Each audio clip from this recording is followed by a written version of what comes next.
करोड़ों दर्शकों का मिल रहा साथ। एमपी की बात एमपी न्यूज के साथ। वो एक ऐसे राष्ट्र संत हैं जो कि दिव्य पुरुष भी कहे जाते हैं और बड़े संकल्प वो लेते हैं। संकल्प नहीं बल्कि महासंकल्प लेते हैं और भारत का सबसे बड़ा नवरात्रि 11,000 कलश का दिव्य महोत्सव इंदौर में होने जा रहा है। और ये बड़ा संकल्प लिया है जगत गुरु राष्ट्र संत परम पूज्य डॉक्टर वसंत गिरि जी महाराज ने। आज वो एमपी न्यूज़ के तमाम दर्शकों के साथ जुड़ेंगे और हमें ये बताएंगे कि इतना बड़ा महासंकल्प जो उन्होंने लिया है इसका क्या उद्देश्य है और नवरात्रि के इस दिव्य मौके पर कैसे आप भी आहुतियां देकर इस महासंकल्प में हिस्सेदारी कर सकते हैं। हमने उनके श्रीमुख से अक्सर सुना है कि सफलता कैसे प्राप्त होती है। हमने उनके श्रीमुख से अक्सर यह भी सुना है कि धर्म, भक्ति और अध्यात्म की गहराइयों में गोता लगाने के बाद कैसे एक मनुष्य जो है सही मायनों में जीवन को सार्थक कर पाता है। आइए ऐसे ही एक दिव्य संत, जगत गुरु राष्ट्र संत डॉक्टर वसंत विजय जी महाराज जी से आपकी मुलाकात कराते हैं। महाराज जी, आपका बहुत बहुत स्वागत है पहले तो देवी अहिल्या की नगरी इंदौर में। आनंद हो। महाराज जी, हम अक्सर आपको देखते हैं, बहुत आप क्रांतिकारी हैं, तेजस्वी हैं, ओजस्वी हैं और संकल्प नहीं, आप तो इतना बड़ा विराट संकल्प लेकर इंदौर आ गए हैं और ये संकल्प कैसे नवरात्रि में जो है हमें साक्षात होता दिखाई देगा और किस तरह से आपको लगता है कि माँ भगवती और माँ पद्मावती को मनाने का एक ये दिव्य और अनुपम अवसर हमारे जीवन में लेकर आया है। मैंने जब से इस पृथ्वी की चराचर जगत की चालन व्यवस्था को देखा तो मैंने एक चीज़ देखा कि पृथ्वी वनस्पतियों से, पशु पक्षियों से और अन्य सभी जीव राशियों से एक संतुलन बना के स्वतः ही एक सुंदरता की प्राप्ति के उद्देश्य के साथ निरंतर गतिमान है। लेकिन मनुष्य अपने इस सर्वोत्तमता के उद्देश्य को भूल के जब कहीं ना कहीं स्वयं पर ज़्यादा दिमाग लगाता है तो निश्चित वहाँ कोई ना कोई पृथ्वी से और प्रकृति से दूरी बनती है। तो हम लोग संत सदा प्रयास करते हैं कि पृथ्वी को और श्रेष्ठ बनाने और मानव समुदाय को और श्रेष्ठ बनाने किया क्या जा सकता है। पढ़ाई, आज की शिक्षा एक प्रकार से व्यक्ति को श्रेष्ठ बनाता है, उसमें उसके जीवन शैली में, उसके जीवनचर्या में और उसकी जीविका में प्रभाव डालता है आज का पढ़ाई। लेकिन आज जितने भी क्राइम न्यूज़ आप देखेंगे तो अधिकतर ज़्यादा समझदारी, ज़्यादा पढ़े हुए लोग किस प्रकार से हम अपने कार्यों को कर सकते ये समझ रखने के कारण अच्छा बुरा दोनों साथ में होता जाता है। तो बुराइयों की भी एक प्रकार से स्तर उभर के आ रही है। तो हमने सोचा कि भाई ऐसा कौन सा काम है जिससे एक बड़े समुदाय पर, एक बड़े पैमाने में, बड़े संख्या में विश्व के कोने कोने तक बदलाव की संभावना किस प्रकार से है। तो हम देखते हैं कि उपदेश सीमित काम करती है, जिसने सुना उस तक काम करती है। पढ़ाई जिसने पढ़ा उस तक काम करती है। चिकित्सा जिसने इलाज कराया उन तक काम करती है। लेकिन अध्यात्म की ऊर्जा हमने देखा, जो जिसने सोचा तक नहीं होगा कि ये ऊर्जा मेरे तक पहुँचे हैं, ये ऊर्जाएं वहाँ तक भी, सोए हुए व्यक्ति तक भी पहुँच के अदृश्य रूप से उनमें परिवर्तन लाती है और उनको पता तक नहीं चलता है कि मैंने किसी तरंग से स्वयं को बदला लिया है। वो तरंग नहीं कहती कि मैंने तुझे बदलाया भाई। यह अध्यात्म की सबसे बड़ी विशेषता है। वो कभी कहती नहीं है कि मैंने तेरा कल्याण किया। लेकिन मैंने देखा कि सबसे बड़ा अगर कोई माध्यम है तो यज्ञ की ऊर्जा, हवन की ऊर्जा जो किसी कुंड से प्रकट होती है, वो निरंतर विश्व की कोने तक पहुंच के लोगों के अंदर के चक्रों को शुद्ध करना, लोगों के दिल के कोशों को, मन को, पंच कोशों को शुद्ध करना, उनके जीवन को समृद्ध ही नहीं सदाचार युक्त भी बनाना, ये ताकत वो कर सकता है। तो अगर मैं पृथ्वी को सुंदर बनाने के लिए कुछ विशेष रूप से करूं तो फिर मैंने सोचा कि ऐसा संकल्प करूं कि विराट यज्ञों के द्वारा, विराट पूजा भक्ति के द्वारा ऐसे तरंग, कंपन और ऊर्जा को प्रकट करने की कोशिश करूं जिस तरंग, ऊर्जा और कंपन से पृथ्वी में जो नास्तिक कहता है खुद को कि मैं नहीं मानता हूँ, उस तक भी ये तरंग जाएं, बड़ी कृपा से उनको भी अपने जीवन को श्रेष्ठ बनाने का सहयोग करें। इस प्रकार से ही हमारा ये इंदौर के कार्यक्रम का भी एक नींव शुरू हुआ है। 22 सितंबर की वो तारीख होगी जिस दिन जो है ये महासंकल्प जो है हमें साकार होता हुआ दिखेगा और 25 एकड़ की भूमि पर एक भव्य दिव्य पांडाल सज रहा है और परम सानिध्य महाराज श्री का होगा। क्या लगता है आपको, किस तरह से ये वाली नवरात्रि जो है 2025 की नवरात्रि एक ऐतिहासिक क्षण भी जो है इंदौर वासियों के लिए, पूरे देशवासियों के लिए लेकर आई है? वैसे ही 2025 अपने आप में ही नवरात्रि का सर्वोत्तम वर्ष है, क्योंकि 2025 का कुल अंक भी 9 है। वही नवरात्रि का 9 अंक भगवती के नव दुर्गा की आराधना का मूल पर्व है। उस समय इस वर्ष का कुल अंक समझाता है कि ये वर्ष नवरात्रि के लिए अति विशेष और महत्वपूर्ण होगा। और हम देखते हैं कि आजकल पैसा दे के लोग कहीं ना कहीं गरबा खेलने, कहीं ना कहीं किसी प्रकार से नवरात्रि के इन नृत्यों के उत्सवों में भाग लेने जाते हैं।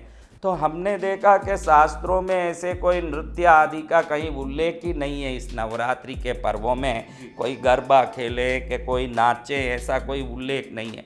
उल्लेख है कि नवरात्रि में व्रत करें और पवित्रता के साथ भगवती की पूजा सेवा करें, उसकी कथा महिमा आदि का श्रवण करें, उनकी यज्ञ पूजा आदि में मन को लगा के स्वयं को सर्वोत्तम बनाने के प्रयास में लगे रहें। यही बात नवरात्रि के या देवी भागवत में सब में बताए हैं। कहीं भी कोई ये गरबा, ये कार्यक्रमों का कोई उल्लेख कहीं है नहीं। तो हमने बहुत समय पहले देखा कि भाई जिन लोगों को भी भगवती की विभिन्न प्रकार से भक्ति करके भगवती की कृपा पाने की इच्छा हो, तो हो सकता है कि 64 प्रकार के उपचार में नृत्य भी एक उपचार हो, वो भी कर सकें।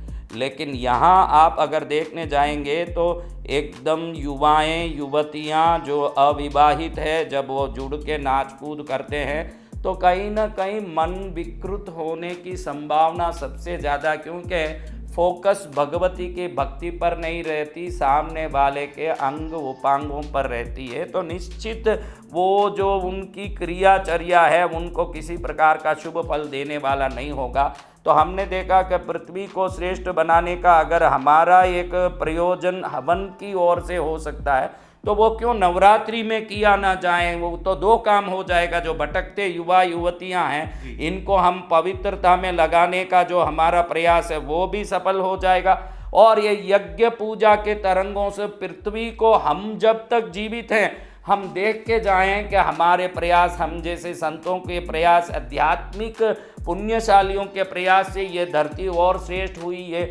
जब मैं श्वास छोड़ूं तब तक ये हमारी तरफ से हमारा योगदान रहा। ये तृप्ति के साथ हम शरीर छोड़े, ये हमारी भावना में नवरात्रि बहुत अच्छी फिट हो रही। 2 काम साथ में हो जाता है, युवा युवतियों में परिवर्तन और यज्ञ पूजा आदि विशाल विराट कार्यक्रमों। देखिए, हाथी जितना नुकसान पहुंचा सकता है उतना चींटी नुकसान नहीं पहुंचा सकता। इसका कारण है कि विराटता या तो विराट रूप से नाश करेगा या विशाल रूप से कल्याण करेगा, 2 में एक ही करेगा। तो हमने देखा कि छोटा सा कोई कुंड होगा न, थोड़ा सा कोई तिल और घी होगा तो वो चींटी होगा। चींटी अपने हिसाब से चलेगी, चींटी चलेगी तो आप उसका पद चिन्ह तक नहीं दिखा सकते। हाथी चलेगी तो रास्ते के पेड़ पौधे वृक्ष तक उखड़ जाएंगे। तो जब हमने सोचा कि इंदौर में कुछ कर रहे हैं, तो जिस इंदौर की भूमि को अहिल्याबाई ने सींचा है, जिस इंदौर के हर त्योहारों में निश्चित भक्ति और भाव का एक विशेष उद्वेग होता है, उस इंदौर में अगर मैं कुछ कर रहा हूं तो फिर वो विराट होना चाहिए। तो इस बार हम 30,000 किलो मेवा, 7,000 किलो शुद्ध देसी गाय के घी और 20,000 किलो लाल चंदन, सफ़ेद चंदन, पीला चंदन, देवदार, अगर, तगर और ऐसे दिव्य समिधाओं के साथ जो यज्ञ कर रहे हैं, आज तक इस मध्य प्रदेश के इतिहास में कभी ना हुआ होगा ना होगा।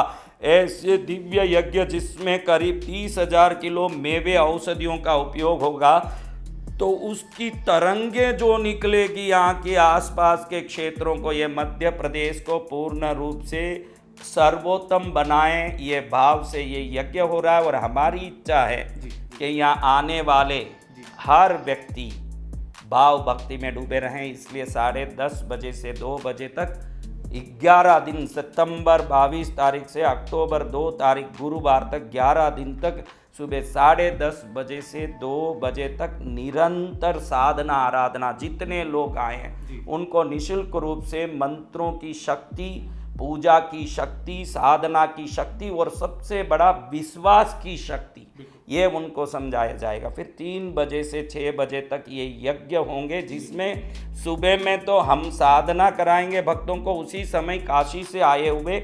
135 पंडित बैठ के 1 करोड़ कुमकुमार्चन 11 दिन तक भगवती महालक्ष्मी के मूल मंत्रों से करेंगे।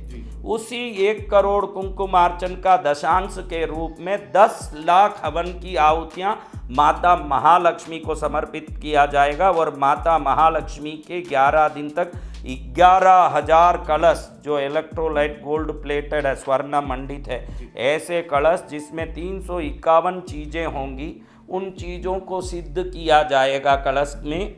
और अंत में जो भी इसको ले जाना चाहें उनको एक सेवा शुल्क लेके दिया जाएगा ये कलश। और शाम के समय 7 बजे से 10 बजे तक एक चमत्कारी दिव्य दैविक देवी भागवत कथा का आयोजन होगा। उसमें मैं पूरी दुनिया को ये बताने वाला हूँ कि सनातन धर्म के देवता कैसे जागृत हैं। देवी भागवत की कथा का श्रवण नवरात्रि में कोटि पुण्यदायक, ऐसे शास्त्रों में बताया। इसलिए नवदुर्गाओं की महिमा, देवी भागवत कथा की महिमा। देवी भागवत में वर्णन है कि भगवान कृष्ण श्यमंतक मणि के गुम होने के बाद उनको जो अपयश हुआ, उस समय में उन्होंने नवरात्रि की सेवा पूजा भगवान कृष्ण के पिता वसुदेव जी ने किया। तो 10वें दिन जब नवरात्रि के अंतिम दशहरा का दिन आया, तब श्यमंतक मणि को साथ लेके जाम्बवंत की पुत्री जाम्बवती को भी साथ लेके द्वारका में प्रवेश करते हैं कृष्ण। ऐसे भगवती देवी के कृष्ण पर कितना उपकार हुआ। और श्रृंगगिरी पर्वत पर रहे हुए भगवान राम ऋष्यमुख पर्वत पर जहाँ पहुँचते हैं, वहाँ जाके जब वो बड़े परेशान होते हैं कि मेरी सीता को कौन ले गए, उस समय वहाँ पर उनको नवरात्रि की साधना करने का एक मन में प्रेरणा होता है। और वो 9 दिन तक उपासना करके 10वें दिन भगवती सीता को पुनः प्राप्त करने का आश्वासन प्राप्त करते हैं। ऐसे राम कृष्ण जैसे हमारे पूज्य जितने भी दिव्य पुरुष हैं, उन सब ने कैसे नवरात्रि की, ये तो मैं उन कथाओं में बताऊंगा, ताकि हम सनातनी हमारे हर प्रकार के विकल्प का जरूर एक समाधान हमारे स्वयं के इष्ट की पूजा से ही हो सकती है, ये तो समझेंगे। लेकिन पूरा भारत एक दिव्य शक्ति का प्राकट्य देखेगा। इस पंडाल में जो भी आएगा, आपको भी आमंत्रण है। यहीं इस कार्यक्रम के द्वारा आप समस्त एमपी न्यूज़ चैनल के जितने भी सदस्य हैं, यहाँ के आपके सबके जितने भी आपका टीम है, उनको भी मैं आमंत्रित कर रहा हूँ। लेकिन आपकी कुलदेवी कौन है, ये भी आप चैनल में सबको बताइए। मेरी कुलदेवी है माँ आशापुरा माता, जो नाडोल राजस्थान में राजस्थान में रहने वाली आशापुरा। आपकी हर आशा को पूरे यही मंगल कामना करते हुए एक बात कहता हूँ कि इस देवी भागवत के पंडाल में जो आएगा, इन 11 दिनों में प्रथम 3 दिन के अंदर एक दिन उस कथा के मध्य में जितने लोग आएंगे, आशापुरा माता के भक्त हों। तुम्हारी कुलदेवी कौन भैया, वो ना जाने उनकी कुलदेवी हो। देखो, एक को जानकारी है कि मेरी कुलदेवी कौन है, एक को जानकारी नहीं है कि मेरी कुलदेवी कौन है। लेकिन जो भी वहाँ आएंगे उन सबको बैठा के मैं अपनी दिव्य साधना सिद्धि से हर एक को अपनी कुलदेवी का प्रत्यक्ष दर्शन कराऊंगा। मैं उस दिन आपको आंख बंद करा के बैठाया जाएगा, 5 मिनट के अंदर आपको आपकी कुलदेवी दर्शन देगी। जितने लोग वहां पर 50,000 लाख 2 लाख जितने भी होंगे, हर एक को उनकी कुलदेवी का दर्शन मैं कराने वाला हूं। बोलो सनातन धर्म की शक्ति सिद्धि क्या होगी उस दिन मालूम पड़ेगा। जिसको कुलदेवी का पता ही नहीं है उनकी कुलदेवी भी खड़ी होगी। कम से कम भाई मेरी कुलदेवी क्या है ठिकाना ही नहीं, उनको अपनी कुलदेवी का दर्शन हो जाए, इससे बढ़िया क्या। और ये भी नहीं कि कुलदेवी को यूं, आपकी कुलदेवी जिस देवलोक में जिस रूप में रहती है प्रत्यक्ष उसी रूप से आपको दर्शन देगी। वो चमत्कार मैं यहाँ इंदौर में करने वाला हूँ कि आने वाला हर व्यक्ति अपनी कुलदेवी का, वो लाखों की संख्या में कुलदेवियाँ हैं, शास्त्रों में वर्णित है। विजया जया जिता अपराजिता शिवा गौरी रंभा वैरोट्या प्रज्ञप्ति भद्रकाली काली महाकाली शिवंकरी शंकरी पद्मनेत्रा हिमवतनया लक्ष्मी दूती मति भुवनेश्वरी अंबिका अन्नपूर्णा श्री विद्या त्रिपुर सुंदरी भगवती भवानी मातंगी राजमातंगी भैरवी त्रिनेत्री शक्ति हिंगुला हिंगोली वाग्वादिनी शारदा सरस्वती सत्यदेवी ज्वालामुखी बालापीठा शाकंबरी शीतला तोतला भद्रा वज्रा कुष्मांडी चक्रधरा चामुंडी महामाया गायत्री विश्वविख्याता शुतदेवी जिनवाणी विद्या वर्धमानी नागकुमारी कात्यायनी कुंडलिनी रेमकारी आई माई दुर्गा भोगी चानंदकरी वरदानंददायिनी नित्या ब्रह्माणी बाहुबली सिंहमराले समारूढ़ा एकाक्षरी द्वयाक्षरी त्रयाक्षरी चतुराक्षरी पंचाक्षरी षडाक्षरी सप्ताक्षरी अष्टाक्षरी नवाक्षरी एकदशाक्षरी पंचदशाक्षरी षोडशी महाषोडशी पराषोडशी अष्टोत्तर शतदशाक्षरी तक करोड़ों देवियां होगी। वो सभी देवियां उस पंडाल में प्रकट होगी और अपने अपने भक्तों को दर्शन देगी। बोलिए इससे बढ़िया नवरात्रि इस मध्य प्रदेश में क्या हो सकता है। देश का मुझे लगता है एक बहुत दिव्य आयोजन होगा। अब तक कभी ऐसा देखा है हमने सुना नहीं है इससे पहले। मेरे रोंगटे खड़े हो गए जब आपने जवाब दिया। हमारे दर्शकों को जो है उनकी जिज्ञासा, दर्शक खुश हो जाएंगे। जितने लोग मेरे बच्चों एमपी न्यूज को देख रहे हो, ये एमपी के लिए बहुत बड़ा न्यूज़ है, इसीलिए एमपी न्यूज़ में ही मेरा इंटरव्यू आ रहा है, क्योंकि ये न्यूज़ एमपी के लिए इम्पोर्टेंट न्यूज़ है। नवरात्रि के दिन मेरी कुलदेवी मुझे दर्शन दे दें। अगर बेटा तुझे वो अगर मन में लगन है तो पहुंच जाना वीआईपी परस्पर नगर नर्मदा चौराहे इंदौर में 25 एकड़ में चल रहे ये पवित्र नवरात्रि उत्सव में। प्रवेश का कोई शुल्क नहीं है, प्रवेश निशुल्क है, साधना पूजा निशुल्क है, यज्ञ निशुल्क बैठ के देख सकते हो, तीनों समय भोजन निशुल्क कर सकते हो, कथा निशुल्क सुन सकते हो, जो वहाँ मंदिर बने हैं सब में निशुल्क दर्शन कर सकते हो। शुल्क एक ही लगेगा, हमारी श्रद्धा का शुल्क, बस श्रद्धा एक शुल्क है। तो वहाँ पहुँच जाओ। देखो तुम्हारे को कुलदेवी का दर्शन तो कराऊंगा और दुनिया भर की वहाँ जो ज्ञान भक्ति वैराग्य आराधना श्रद्धा का जो संगम होगा, प्रयाग में तो त्रिवेणी संगम ही है, गंगा जमुना सरस्वती का संगम ही है। हम घड़ी घड़ी कहते हैं गंगा एक पानी है, माँ है, दिव्य देवी है, लेकिन उस पानी में फिसल जाएगा तो मर सकता है, मर भी जाएगा। मेरे वाणी में फिसल जाएगा तो तू तिर जाएगा। इसलिए पानी में फिसले वो मर जाए, न संतों के वाणी में फिसले वो तिर जाए। इसीलिए मेरे बच्चों पहुंच जाओ नवरात्रि में इंदौर। साधु की शक्ति क्या, साधना की शक्ति क्या, निस्वार्थ भक्ति की शक्ति क्या, ये देखना हो तो आप नवरात्रि के पंडाल में यज्ञ देखो, पूजा देखो। मैं लिख के देता हूँ कि जिस मंत्रों से जिस विधान से जो यज्ञ यहाँ चलेगा वो ब्रह्मांड में कहीं देखने नहीं मिलेगा। ऐसा यज्ञ भी होगा, ऐसी विशालता विराटता, वहाँ की शक्ति ऊर्जा। महाराज जी एक जिज्ञासा है मेरे मन में। हमने अक्सर देखा नवरात्रि में 9 देवियों के पूजन का विधान है, परंपरा है, लेकिन आपने कहा कि 9 नहीं 23 देवियों का पूजन होगा, जो मुझे लगता है अपने आप में एक बड़ा अनुपम है, बड़ा अनूठा है। तो मुझे लगता है इस जिज्ञासा को भी आप जो है कम शब्दों में अगर दूर कर देंगे भक्तों की तो। नवरात्रि की पूजाओं में चौथे दिन की कुष्मांडा होती है, ऐसे शैलपुत्री कात्यायनी, ऐसे विभिन्न पूजा होते हैं। ये नियम है कि हम 9 दुर्गाओं की पूजा करते हैं, लेकिन हम भगवती जो दुर्गा सप्तशती में 6ठे अध्याय में माँ पद्मावती वर्णित है, जो दुर्गा सप्तशती में 6ठे अध्याय की देवी है, हम उसके उपासक हैं। और इस देवी का जो संख्या है वो 5 है और 5 की संख्या होने के कारण हमने शोध किया तो ये पद्मावती उपासना सपर्या ग्रंथ में इसके 23 रूप निकलते हैं अलग अलग। तो हम पूजा करते हैं दुर्गा की, और दुर्गा का ही छठा स्वरूप है पद्मावती।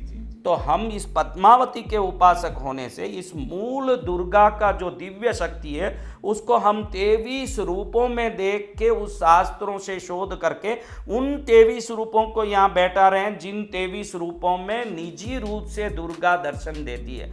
नव दुर्गा तो जब भगवान कार्तिकेय को लेके बैठती है भगवती, तो उसका एक स्वरूप, चंद्र घंटा एक स्वरूप, जिनके चंद्र की तरह कान में घंटे लगे होते हैं तो वो चंद्र घंटा है। तो ऐसे उनके स्वरूप है। हम जो बोल रहे हैं जो दुर्गा के ही, जो दुर्गा के पर्व में जो पूजे जाने चाहिए वैसे 23 मूल रूप, जिनके दर्शन से व्यक्ति के रोग शोक संताप दुख की निवृत्ति के बाद ज्ञान वैराग्य भक्ति और इसी जन्म में मुक्ति संभव हो जाता है। इसलिए ये 23 रूपों को 25,000 स्क्वायर फीट का एक पंडाल, उसमें सिर्फ ये 23 रूप, इस पंडाल में घुसने वाला इतना भाग्यशाली होगा क्योंकि इस पंडाल के बाहर 150 फुट लंबे पंख फैलाए हुए 40 फुट ऊंचे उल्लू और उल्ली दोनों रहेंगे, यानी पति पत्नी उल्लू के जोड़े। वो लक्ष्मी के वाहन कहे जाते हैं और उनके पैरों से ही व्यक्ति अंदर घुसेगा, यानी लक्ष्मी के दिव्य लोक में उसका प्रवेश होगा, न दुर्गा का दर्शन होगा। क्योंकि ये नवरात्रि पर्व हमारे जहाँ तक शास्त्रों का अध्ययन है, पहले 3 दिन भगवती महाकाली को, 3 दिन लक्ष्मी को और 3 दिन सरस्वती को समर्पित है। तो हमने लक्ष्मी के वाहन से अंदर प्रवेश करके काली की दिव्य रूपों का दर्शन करके सरस्वती की कथा का ज्ञान का आस्वादन करके एक ही स्थान पर एक ही समय में काली लक्ष्मी सरस्वती तीनों उपासना का फल प्राप्त कर लें, ऐसे त्रिवेणी संगम बनाया है। बहुत सुंदर महाराज जी। महाराज जी, एक सवाल युवाओं की तरफ से आता है कि आज का युवा जो है इस आपाधापी वाले युग में, इस प्रतियोगिता के युग में जो है अपने आप को कहीं ना कहीं पिछड़ता पाता है या वो प्रोत्साहन की कमी महसूस करता है, और आज का युवा जब अध्यात्म की तरफ जाता है तो भगवान मर्यादा पुरुषोत्तम श्री राम की रामायण और कृष्ण जी की लीलाएं पढ़ता है। तो आज के युवा को कैसा होना चाहिए? परम पूज्य जो है जगत गुरु वसंत विजय जी महाराज क्या कहेंगे? आज का युवा राम जैसा बने या कृष्ण जैसा बने? हमको ना तो राम जैसे बनना है ना कृष्ण जैसे बनना है, हमको तो राम और कृष्ण के भक्त बनना है, उनके आज्ञाओं का पालन करना है। क्योंकि कई दुष्ट ऐसे कहते हैं आजकल कि मैं कृष्ण जैसे बनूंगा तो 16,000 रानियों को भी रखूंगा। अरे मेरे भाई, कृष्ण ने 8 वर्ष में कंस को समाप्त कर दिया था, चाणूर को समाप्त कर दिया था। तू भी पहले सबको समाप्त करके दिखा, फिर कृष्ण और राम बनने के चक्कर में पड़ना। हमको उनके उपासक बनना है। और ये आपाधापी का इसलिए जमाना है, उस आपाधापी में आप जैसे इस दुनिया को सहयोग करने वाले मीडिया भी कई हैं, जो आप जैसे लोग हैं जो दुनिया की निरंतर उन्नति में, प्रगति में, विकास में कहीं ना कहीं सहयोग कर रहे हैं। आपका न्यूज़ जब भी बाहर आता है तो ज़रूर कोई सच्चाई को या स्पष्टता को प्रकट करता है, या हम जैसों का इंटरव्यू लेके लोगों को भला करने का काम प्रकट करता है। लेकिन क्या सब मीडिया वैसे ही काम कर रहे हैं? अब व्यक्ति को कोई टीवी देखते समय दिखता है कि ट्रंप वहाँ से इसी क्षण यहाँ दिख रहा है, तो इसी क्षण मुझे 50,000 करोड़ क्यों ना मिले? क्योंकि आज आधुनिक टेक्निक जितने आगे बढ़ चुके हैं तो व्यक्ति को लगे कि चंद्रमंडल में जाने वाला चंद्रयान 2 अभी इस क्षण मेरे को दिख सकता है, तो इसी क्षण मेरे भविष्य की कल्पनाएं पूरी क्यों ना हो। तो ये जो दूर को पकड़ने की टेक्निक है, व्यक्ति को भी दूर की चीज़ों को पकड़ने के लिए उसके अंदर खलबलाहट करती है, इससे वो आपाधापी में दौड़ रहा है। अगर मैं बोलूं कि निश्चित सुबह उठ के थोड़ा अनुलोम विलोम करें, प्राणायाम करें, अपने नाड़ियों को थोड़ा स्वस्थ रखें, अपने श्वास गति को स्वस्थ रखें, विचार की भावनाओं में वर्तमान में जीने की बुद्धि रखें, भविष्य तब तेरी सफल होगी अगर तूने वर्तमान को सर्वोत्तम बना दिया। तो वर्तमान को जो सर्वोत्तम बना देगा उसका भविष्य तो स्वयं सर्वोत्तम होगा। लेकिन आज के युवा वर्तमान में क्या कर रहा है, जो कमियां हैं उसको सुधारने तैयार नहीं है, मात्र भविष्य में राजा बनाने के चक्कर में पड़ा हुआ है। ये राजा बनाने के चक्कर में वही राजा बनेगा जो आज राजकुमार हो, वो भविष्य का राजा बनेगा। इसलिए राजकुमार बनने के लिए एक ही तरीका है कि हम हमारे जीवन की सभी स्मरण और प्रज्ञा को निरंतर वर्तमान में लगाए रखें।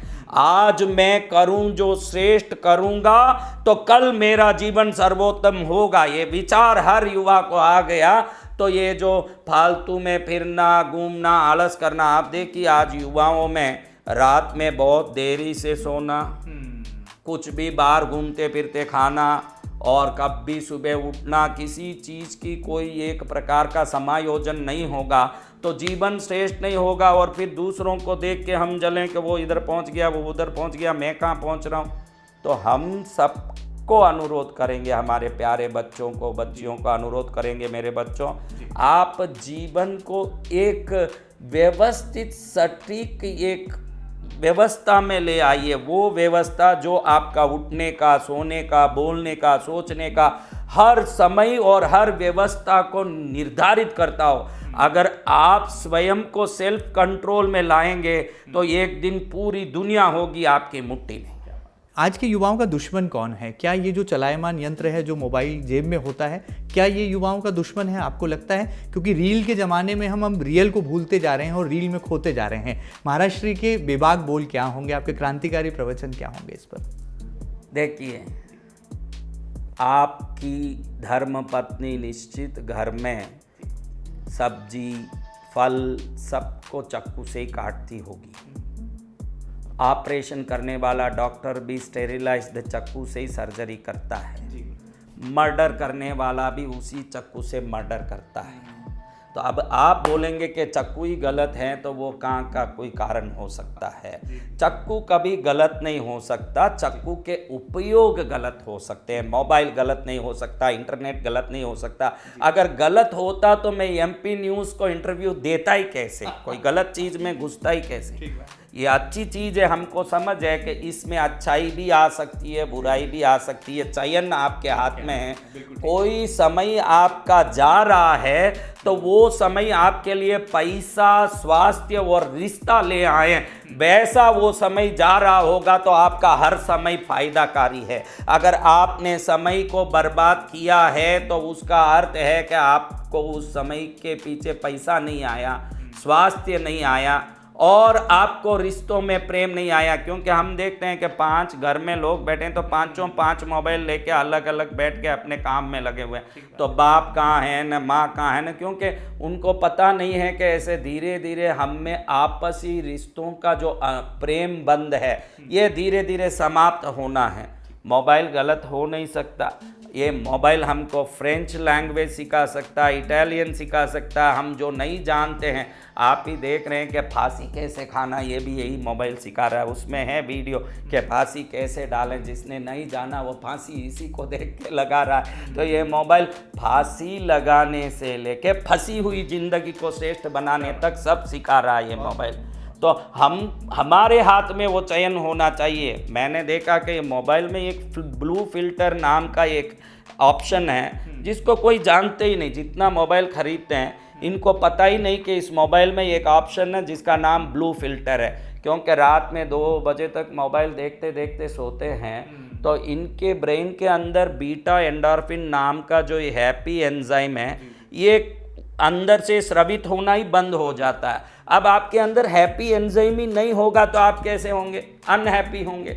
यही इनके साथ है। तो मैं इसी बहाने इस इंटरव्यू से कहूँगा बच्चों को, मेरे बच्चों, ब्लू फिल्टर नाम का एक ऑप्शन फ़ोन में है, उसको चालू रखो। इससे उससे आने वाले तरंग फिल्टर होके आते हैं तो आपके आँख को वो नुकसान नहीं पहुंचाएंगे। और हैप्पी एंजाइम्स जो है beta endorphin, oxytocin, serotonin, dopamine, ये आपके अंदर होगा तो आप समृद्ध, स्वस्थ और सुरक्षित रह पाओगे।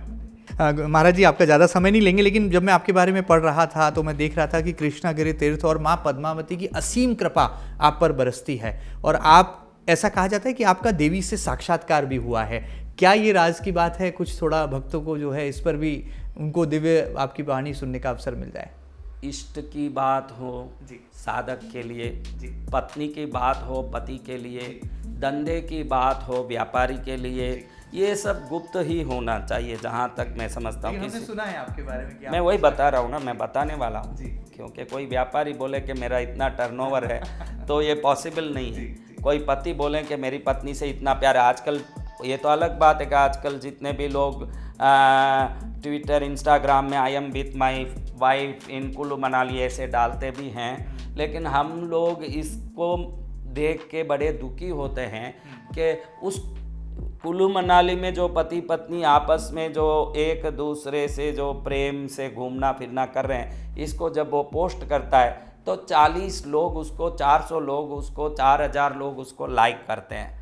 और हम लोग जहाँ तक समझते हैं पत्नी को तो पति ही लाइक करना चाहिए, 4000 लोग लाइक करें, अब वो बात तो हमको कोई समझ में नहीं आ रही है। इसलिए कुछ बातें गुप्त रहें वो अच्छा है। फिर भी माँ पद्मावती ने मुझे एक स्थान दिखाया था कि यहाँ मैं हूँ, तुम यहाँ आओ। तो हम वो जगह ढूंढ के गए तो माँ का वो स्थान एक नागबिल के रूप में हमको दिखा। तो वो प्राकृतिक नागबिल था जो सैकड़ों वर्षों पुराना, और उसकी विशेषता है, मैंने इंडिया में कई बार घूम घूम के शोध किया कि नाग बिलों का अलग अलग तरीका कैसा होता है, क्योंकि पद्मावती देवी दुर्गा का वो अवतार माना जाता है जिसको पाताल की साम्राज्य लक्ष्मी नाम भी, लक्ष्मी जब पाताल में गई नारायण की, तब ये इस रूप में गई पद्मावती के रूप में पाताल में असुरों को बल देने के लिए। फिर भगवत कृपा से वो पूरी पृथ्वी की संरक्षणी बन के दुर्गा सप्तशती में 6ठे अध्याय की देवी बन गई। इसको पाताल की साम्राज्य लक्ष्मी भी कहा जाता है। तो उस जगह ये नागिन के रूप में रहती है। तो हमने कई नाग बिल्लों का शोध किया। विश्व का एक ही नाग बिल जो कृष्णगिरी में दिखता है, जैसे आपने 108 पांकुड़ी वाले कमल देखे होंगे, वैसे ही 108 अलग अलग छिद्र वाले पांकुड़ियाँ इस बिल में हैं, 108। और ऐसा कोई बिल मैंने इंडिया में देखा नहीं है, इसकी विशेषता। और 2 नाग 12 फुट के और 10 फुट के। मैं जब गया 30 साल पहले वहाँ, तब से आज तक मैं निरंतर उनको देखता हूँ। आज भी विश्व का एकमात्र स्थान है जो मंदिर परिसर में 40 जीवित नाग घूमते हैं।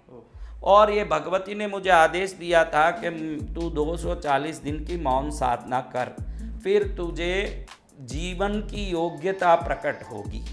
क्योंकि हम भी एक संसार से प्रकट हुए हैं, जन्म से कोई साधु हो नहीं सकता, जन्म से ज्ञान धर्म भक्ति वैराग्य आ नहीं सकता। तो भगवती के उस प्रेरणा से मैंने 240 दिन की मौन साधना की। तब ये जो 23 दुर्गा का रूप अब आप देखने वाले हैं, वो 2300 रूप भगवती ने मुझे अपने मेरे आज्ञा चक्र में दर्शाए। उन्हीं रूप को आप भी देखने वाले हैं। इन रूप को देखने के बाद मुझे देवी ने प्रेरणा दिया कि तू मेरे 6 लाख कमल पुष्पों से 132 दिन मौन साधना वापस कर।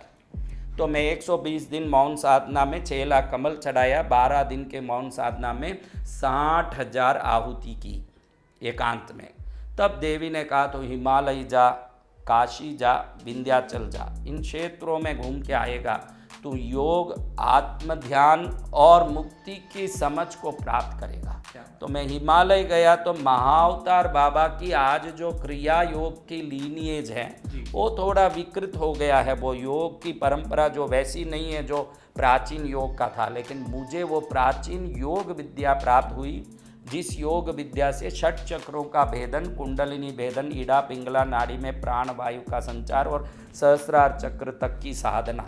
तो मैं हिमालय में कुछ समय रह के वो सब किया।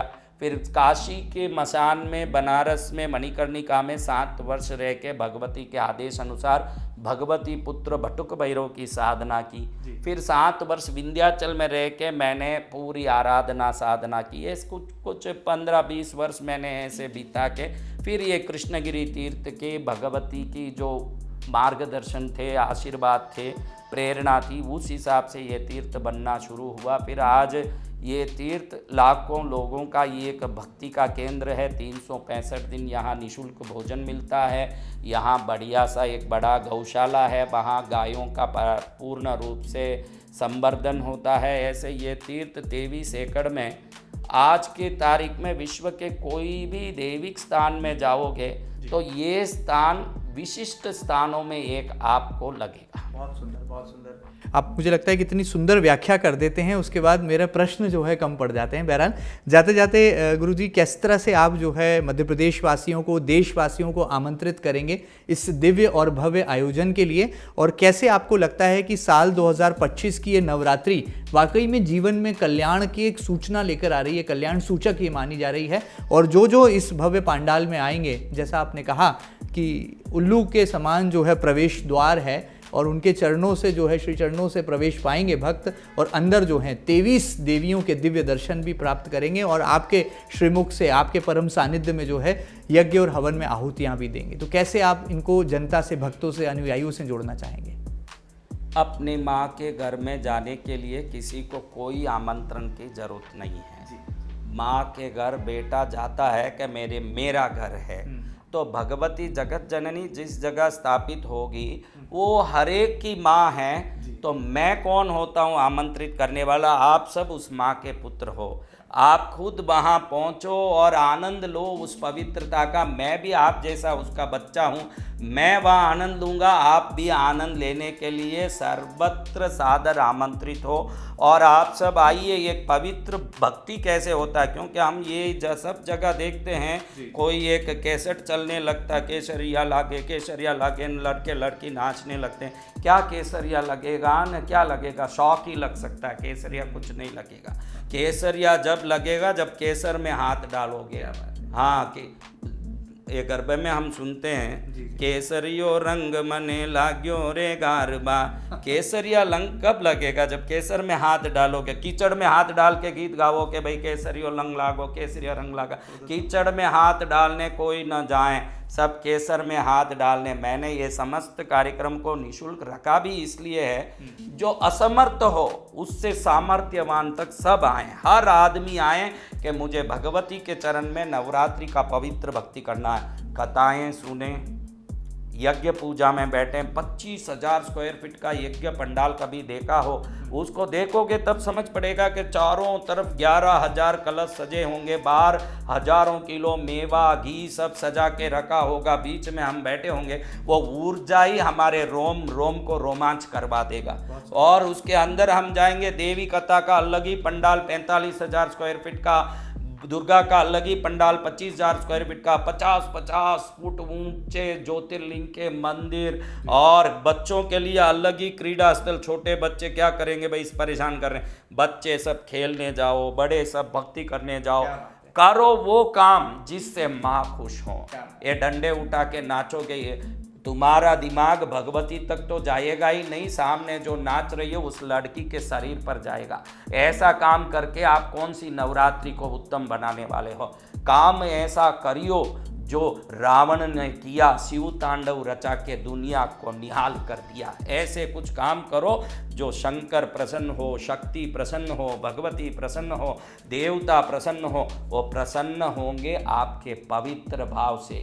आपके हाथ में पुष्प है कि नहीं है, आपके हाथ में सोना चांदी है कि नहीं है, देवता ये कदापि देखने वाले नहीं है। देवता देखेंगे कि आपके दिल में सच्ची पवित्र भक्ति है कि नहीं। बहुत सुंदर। मुझे लगता है भक्ति और शक्ति का एक अनुपम संगम जो है इस दिव्य मेले में हमें नजर आएगा। इसे मेला मैं इसलिए प्रारूप कह रहा हूं क्योंकि यहाँ पर मुझे लगता है कि हर तरह की शक्तियों का संचार होगा, और जो नकारात्मकता लेकर आएगा इस पंडाल से बाहर जाएगा तो सकारात्मकता की शक्ति का, ऊर्जा का संचार अपने संग लेकर जाएगा। और जगत गुरु परम पूज्य डॉक्टर वसंत विजय जी महाराज के सानिध्य में जो आशीर्वाद प्राप्त करेगा, उससे न केवल उसका परम कल्याण होगा बल्कि सही मायनों में मूल में जो सफलता है वो उससे उसका आभास भी कराएगी। और अध्यात्म की गहराइयाँ हमें वाकई में कैसे भारत देश वसुदेव कुटुंबकम की परिकल्पना रखता है, उस परिकल्पना को भी जीवन में संजोने का एक अवसर दे जाएगा। ये खास साक्षात्कार आपको कैसा लगा? और परम पूज्य जगत गुरु डॉक्टर वसंत विजय जी महाराज के दिल की बात कितने आपके दिलों को छू गई, आपकी प्रतिक्रियाएं हम तक जरूर पहुंचाइएगा और ताज़ा तरीन खबरों के लिए लगातार बने रहिएगा आपके अपने न्यूज़ चैनल MP न्यूज़ के साथ। फिलहाल इतना ही, नमस्कार, प्रणाम। करोड़ों दर्शकों का मिल रहा साथ, MP की बात MP न्यूज के साथ।